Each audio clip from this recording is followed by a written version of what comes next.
Good morning students. अभी तक हम पढ़ चुके हैं कि भारतीय राज्य संघ या इंडियन फेडरेशन क्या होता है और संघवाद के क्या लक्षण होते हैं। संघवाद और एकात्मक व्यवस्था को हम देख चुके हैं भारत के अंतर्गत। संविधान ने भी संघीय व्यवस्था को अपना करके लेकिन एकात्मक व्यवस्था को भी अपना एक स्थान दिया है।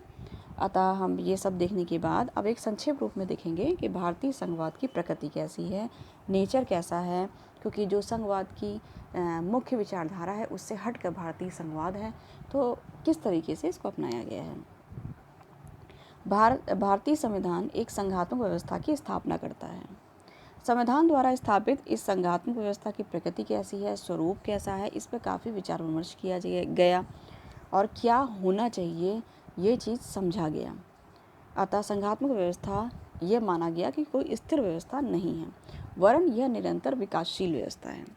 19वीं सदी के अंतिम वर्षों और 20वीं सदी के पूर्वार्ध में संघात्मक व्यवस्था की धारणा में दो दिशाओं में परिवर्तन आया है। पहला, आर्थिक, सामाजिक, राजनीतिक स्थितियों के परिणाम स्वरूप संघात्मक व्यवस्था में केंद्रीय सरकार का एक का पक्ष प्रबल हो गया और इस विचार को स्वीकार किया गया इकाइयों की सरकारों या राज्य सरकारों की तुलना में केंद्रीय सरकार अधिक शक्तिशाली होनी बहुत ज़रूरी है, नितांत स्वाभाविक है। और दूसरा यह विचार आया कि केंद्रीय सरकार और इकाइयों की सरकारें परस्पर विरोधी पक्ष नहीं हैं, वरन ये एक दूसरे के पूरक और सहयोगी होते हैं।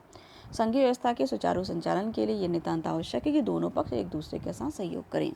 संघीय व्यवस्था में केंद्रीय और राज्य सरकारों के बीच सहयोगी प्रवृत्ति को ही स्वाभाविक व आवश्यक बताते हुए संघवाद के अधिकारी विद्वान डॉक्टर के.सी. ह्यूयर ने लिखा कि हर संघात्मक व्यवस्था में आपसी सहयोग की संस्थाओं की या तो संविधान में ही व्यवस्था कर दी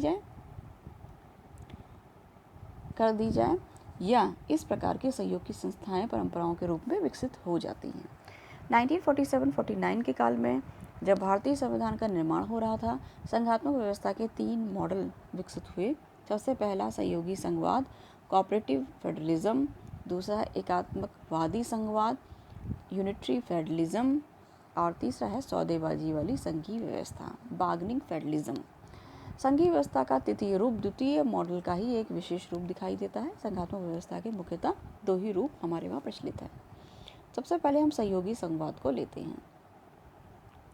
सहयोगी संघवाद का मतलब है भारतीय संविधान द्वारा स्थापित संघीय व्यवस्था में संघवाद व्यवस्था के उन दोनों ही रूपों सहयोगी संघवाद और एकात्मकवादी संघवाद को अपनाया गया है। संविधान निर्माता सहयोगी संघवाद को ही मुख्य रूप से अपनाने की इच्छा रखते थे, लेकिन एकात्मवादी प्रवृत्तियों को भी इन्होंने अपना स्थान दिया और इस प्रकार भारतीय संघवाद सहयोगी संघवाद तथा एकात्मकतावादी संघवाद का मिला-जुला रूप है। सहयोगी संघवाद का शब्द का प्रयोग A.H. बर्च ने किया। बर्च ने कहा कि सहयोगी संघवाद का तात्पर्य होता है उस व्यवस्था से जिसमें सामान्य और क्षेत्रीय सरकारों में सहयोग का चलन हो। क्षेत्रीय सरकारें आंशिक रूप से सामान्य सरकार से प्राप्त होने वाली अनुदानों पर निर्भर हों। सामान्य सरकार सशर्त अनुदानों के आधार पर उन विषयों में विकास को प्रोत्साहित करती हूँ और संविधान के द्वारा क्षेत्रीय सरकारों को प्रदान किए गए हों। ऑस्टिन ने कहा, कुछ अपवादों को छोड़कर सहयोगी संघवाद के उपर्युक्त सभी लक्षण भारत पर लागू होते हैं। भारतीय संविधान सभा ने संघवाद के उस रूप को अपनाया जिसे A.H. बर्च ने सहयोगी संघवाद की संज्ञा दी है। अब हम देखते हैं इनकी मुख्य संस्थाएं कौन हैं जो सहयोगी संघवाद को बढ़ावा देती हैं। ये हम पहले भी देख चुके हैं, एक बार फिर से एक नज़र कर लेते हैं। सबसे पहला है योजना आयोग तथा राष्ट्रीय विकास परिषद। यह समवर्ती विषय के सूची का विषय है, सामाजिक और आर्थिक नियोजन। इस आधार पर योजनाबद्ध विकास हेतु योजना बनाने के लिए केंद्रीय सरकार द्वारा योजना आयोग की स्थापना की गई। योजना के संबंध में अंतिम निर्णय के लिए राष्ट्रीय विकास परिषद की स्थापना की गई। योजना आयोग तथा राष्ट्रीय विकास परिषद मुख्यतः समवर्ती सूची और राज्य सूची के विषयों पर ही योजना बनाने और स्वीकृत करने का कार्य करते हैं। अब योजना आयोग का नाम चेंज करके अभी नीति आयोग कर दिया गया है। इसके अलावा वित्त आयोग के अंतर्गत हम देखते हैं संविधान के अनुच्छेद 280 के अंतर्गत प्रति 5 वर्ष बाद स्थापित होने वाला वित्त आयोग भी केंद्र और राज्य सरकारों के बीच वित्तीय संबंधों को सुचारू रूप में संचालित करने के लिए सुझाव देने वाली एक संस्था है। तीसरा, अंतर्राज्य परिषद, इंटर स्टेट काउंसिल। अनुच्छेद 263 में एक अंतर्राज्यीय परिषद की व्यवस्था है जिसका कार्य केंद्र और राज्य सरकारों के बीच या राज्य सरकारों में परस्पर उत्पन्न होने वाले विवादों का निपटारा करना है। और 1990 में पहली बार अंतर्राज्यीय परिषद की स्थापना की गई। चौथा है अखिल भारतीय सेवाएं। भारत में मुख्य रूप से 2 अखिल भारतीय सेवाएं हैं। पहली भारतीय प्रशासनिक सेवा और द्वितीय भारतीय पुलिस सेवा। इन सेवाओं के पदाधिकारी केंद्रीय सरकार के क्षेत्र और राज्य सरकारों के क्षेत्रों दोनों में ही नियुक्त किए जाते हैं। व्यवहार में इन सेवाओं ने सहयोगी संघवाद, एकात्मक संघवाद के महत्वपूर्ण साधन के रूप में इन्होंने कार्य किया है। जोन्स ने भी कहा कि ये संस्थाएं दिखाती हैं कि केंद्र और राज्यों के सहयोग से ही अनेक महत्वपूर्ण कार्य किए जा सकते हैं और ना तो केंद्र और ना ही राज्य एक दूसरे की अपनी इच्छा थोप सकते हैं। एक ही चुनाव आयोग और संपूर्ण भारत के लिए एक ही नियंत्रक और महालेखा परीक्षक के पद की व्यवस्था को भी इस श्रेणी में रखा गया है। 1957 मई में 5 क्षेत्रीय परिषदें स्थापित की गई। इन परिषदों की स्थापना का उद्देश्य क्षेत्र विशेष से संबद्ध राज्यों में सहयोग को जन्म देना है। तत्कालीन गृह मंत्री पंत जी ने भी ये परिषदें कहा कि ये परिषदें सहकारी संघवाद की दिशा में महत्वपूर्ण परीक्षण हैं। अब हम देखते हैं कुछ अन्य संस्थाएं एवं कार्य भी सहयोगी संघवाद की दिशा में प्रयत्नशील हैं। विश्वविद्यालय अनुदान आयोग भी इसी प्रकार एक संस्था है। इसके अतिरिक्त प्रतिवर्ष राज्यपाल सम्मेलन, मुख्यमंत्री सम्मेलन आयोजित करती हैं। वित्तीय समस्याओं और प्रश्नों पर विचार किया जाता है। वित्त मंत्री सम्मेलन कानून व्यवस्था के प्रश्नों पर विचार करते हैं। गृह मंत्री सम्मेलन, कभी विधि मंत्री सम्मेलन, कभी अखिल भारतीय क्षेत्रीय स्तर पर सिंचाई मंत्री सम्मेलन आदि सब आयोजित किए जाते हैं।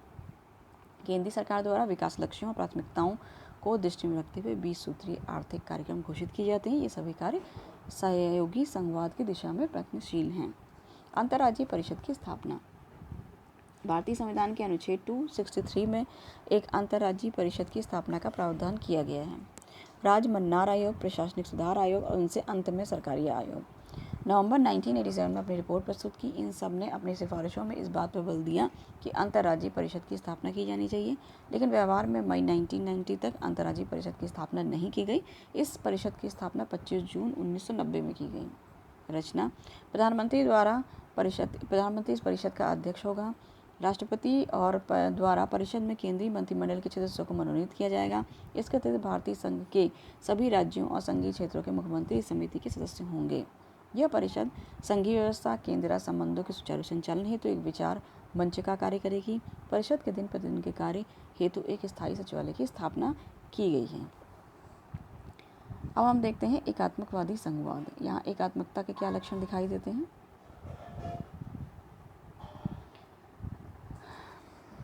इसके साथ साथ भारत में एकात्मकतावादी संघवाद को भी अपनाया है। यूनेस्को ने कहा कि 1973 में संघवाद पर आयोजित गोष्ठी में श्री लक्ष्मीलाल सिंघवी द्वारा केंद्रीकरण की अपनी सशक्त प्रवृत्तियों के परिणामस्वरूप भारतीय संघवाद राष्ट्रीय राजनीतिक सामंजस्य और आर्थिक विकास के दोहरे उद्देश्य की पूर्ति का समाधान बनाया है। यह विवाद भारत में संघीय व्यवस्था या नहीं सारहीन है। यह विवाद इसलिए उठा कि विद्वान अमेरिकी उदाहरणों से उधार ली गई संघवाद की शास्त्रीय अवधारणा की आस्था रखते थे। अतः उनका दृष्टिकोण पूर्वाग्रह युक्त है। भारतीय संघवाद का स्वरूप भिन्न है। यह केंद्रीकृत संघवाद का नवीन उदाहरण प्रस्तुत करता है, जो विशेष रूप से तृतीय विश्व के नव स्वतंत्र राष्ट्रों के लिए प्रासंगिक भी है। एकात्मकतावादी संघवाद के लक्षण भारतीय संविधान के अंतरंग में भी उपस्थित हैं, बहिरंग में भी। संविधान के अंतरंग में उपस्थित मुख्य एकात्मक तत्व हैं शक्तियों का बंटवारा केंद्र के पक्ष में, संघ राज्यों के लिए एक ही संविधान, एक गहरी नागरिकता, केंद्रीय सरकार राज्यों की सीमाओं के परिवर्तन में समर्थ है, एकीकृत न्याय व्यवस्था है, कानून लेखा परीक्षण चुनाव व्यवस्था के संबंध में एकरूपता है, आर्थिक दृष्टि से राज्यों की दुर्बल स्थिति है, राज्यों के राज्यपालों की नियुक्ति राष्ट्रपति द्वारा और इन सबके अतिरिक्त संकट काल में संघात्मक व्यवस्था को एकात्मक व्यवस्था में परिणत करने का प्रावधान।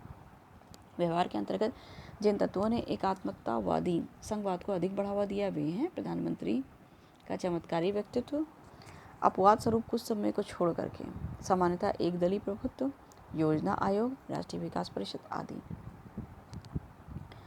इस प्रकार हम देखते हैं केंद्र राज्य संबंधों में केंद्र की स्थिति को कमज़ोर कुछ समय तो किया गया, लेकिन बाद में केंद्र की स्थिति मजबूत उभर कर आई। 16वीं लोकसभा के चुनाव के परिणाम स्वरूप प्रधानमंत्री के चमत्कारी व्यक्तित्व और एक दलीय प्रभुत्व ने ये दोनों ही स्थितियां आंशिक रूप में पुनः स्थापित हो गईं। नवीन राजनीतिक स्थिति केंद्र राज्यों के संबंध में केंद्र और स्थिति में कितना सुधार कर पाती ये देखना है। वैसे हम फिर भी देखते हैं कि भारतीय संघवाद सहयोगी संघवाद और एकात्मकतावादी संघवाद का मिला जुला स्वरूप ही है। अतः सहयोगी संघवाद की स्थिति ही विद्यमान है, विराजमान है और यह भारतीय परिस्थिति के अनुकूल है। हम देखते हैं संघात्मक व्यवस्था को और एकात्मक व्यवस्था को। भारतीय संविधान में संघात्मक व्यवस्था को न तो पूरी तरीके से अपनाया गया, न एकात्मक व्यवस्था को अपनाया गया, क्योंकि यहाँ की परिस्थिति के अनुसार दोनों तरह की व्यवस्थाएं केवल अपना लेने पर काफ़ी कमियां उभर के आ रही थी। हमारे लिए दोनों स्थितियों को ही पूरी तरीके से अपनाना सही है। संघात्मक व्यवस्था बहुत ज़्यादा अत्यधिक कठोर ना हो जाए कि केंद्रीकरण हो जाए, केंद्रीकरण ना होकर के राज्यों का बहुत ज़्यादा हस्तक्षेप केंद्र में हो जाए। यह एकात्मक व्यवस्था इतनी ज़्यादा हावी ना हो जाए कि केंद्रीकरण काफ़ी कुछ हो जाए।